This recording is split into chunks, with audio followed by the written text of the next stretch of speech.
Assalamualaikum warahmatullahi wabarakatuh. Bismillahirrahmanirrahim. Alhamdulillahi rabbil alamin. Wabihi nasta'in ala umurid dunya waddin. Wassalatu wassalamu ala ashrafil anbiya'i wal mursalin sayyidina wa habibina wa syafi'ina wa qurrati a'yunina Muhammadin wa ala alihi wa sahbihi ajma'in wa ba'du. Para pelajar, hadirin dan hadir sekalian, malam ini kita akan menjelaskan rukun iman yang keempat. Rukun iman yang keempat adalah beriman kepada para rasul. Setiap mukmin mestilah beriman kepada para nabi dan para rasul dan kitab-kitab yang diturunkan kepada mereka. Firman Allah Subhanahu wa taala yang termaktub di dalam surah An-Nisa ayat ke-136, A'udzu billahi minasyaitonir rajim. Ya ayyuhalladzina aminu billahi wa rasulihi wal kitabil ladzi nazzala ala rasulihi wal kitabil ladzi anzala min qabl wa man yakfur billahi wa malaikatihi wa kutubihi wa rusulihi wal yawmil akhir faqad dhalla dhalalan ba'ida. Wahai orang-orang yang beriman, berimanlah kepada Allah dan Rasulnya dan kepada kitab yang Allah telah turunkan kepada para rasulnya serta kitab yang Allah turunkan sebelumnya. Barang siapa yang ingkar kepada Allah, para malaikatnya, kitab-kitabnya, rasul-rasulnya dan hari kiamat, maka sungguh dia telah sesat sejauh-jauhnya. Allahu Akbar. Nabi adalah seorang yang suci, zahir batin, dan menerima wahyu daripada Allah Subhanahu wa taala, tetapi hanya untuk dirinya saja. Manakala Rasul adalah seseorang yang suci, zahir dan batin, dan menerima wahyu dari Allah untuk dirinya dan juga untuk umatnya. Jadi kalau para rasul itu ada umatnya, kalau nabi tidak. Tujuan utama Allah Subhanahu wa taala mengutus para rasul adalah untuk berdakwah kepada umatnya supaya mereka itu bertauhid dan beribadah kepada Allah Subhanahu wa taala, menegakkan agama dan menjadi contoh teladan yang baik kepada mereka. Itu kalau rasul. Saudara-saudara sekalian,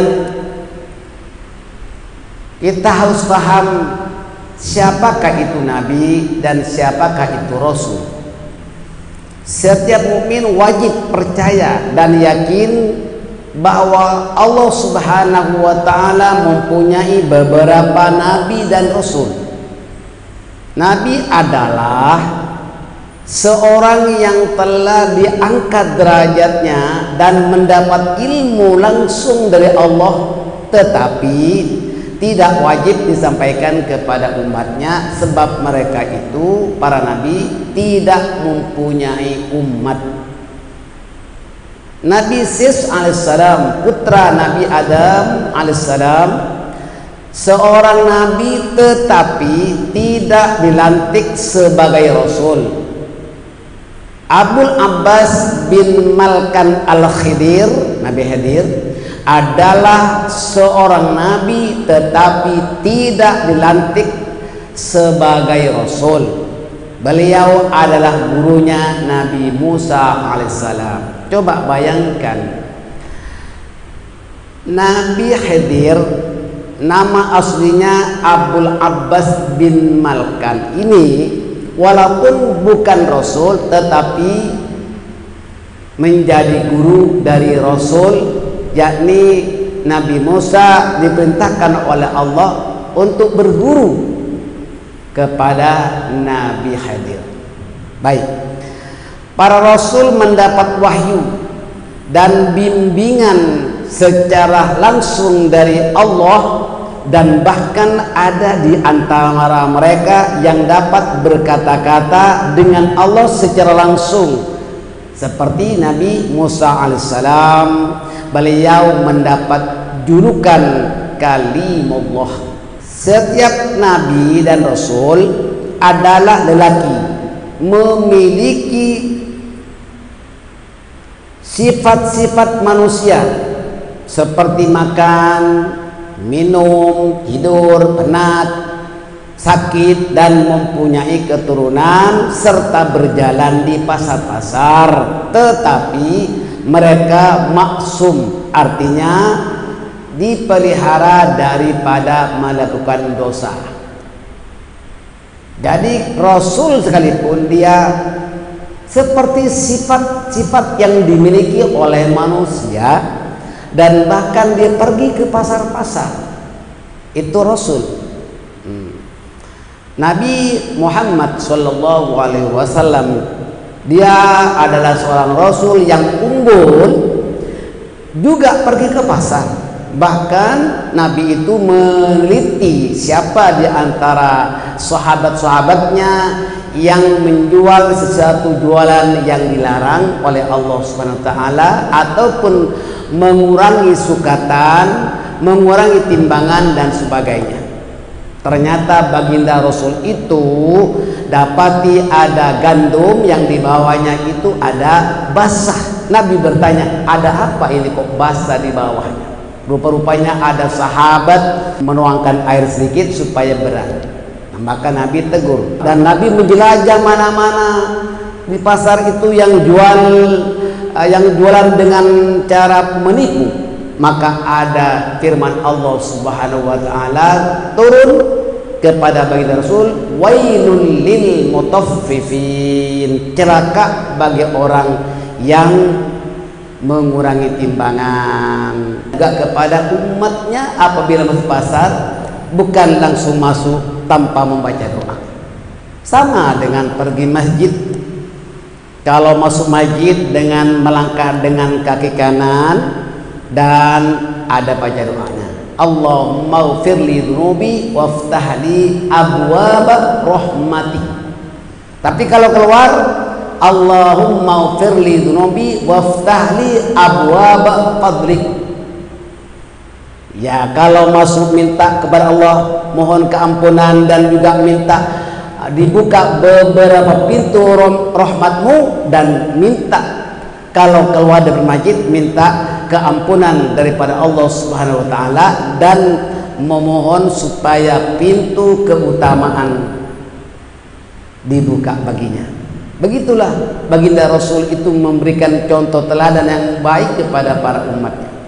Saudara-saudara sekalian, Anda lihat juga dalam ayat 20 dari surah Al-Furqan dan ayat 38 dari surah Ar-Ra'd, juga banyak sekali berkenaan tentang kisah-kisah sifat-sifat para rasul. Kisah ataupun sejarah para nabi dan para rasul telah diabadikan di dalam Al-Quran. Ada pula yang tidak diceritakan. Saudara-saudara sekalian, perhatikan bahwa para rasul itu ada yang diungkapkan kisahnya dalam Al-Quran, dan ada sebagian yang tidak. Firman Allah Subhanahu wa taala dalam surah An-Nisa ayat ke-164, A'udzubillahi minasyaitonirrajim. Wa rusulan qad qasasnahum 'alaika min qablu wa rusulan lam naqsusuhum 'alaika wa kallama Allahu Musa taklima.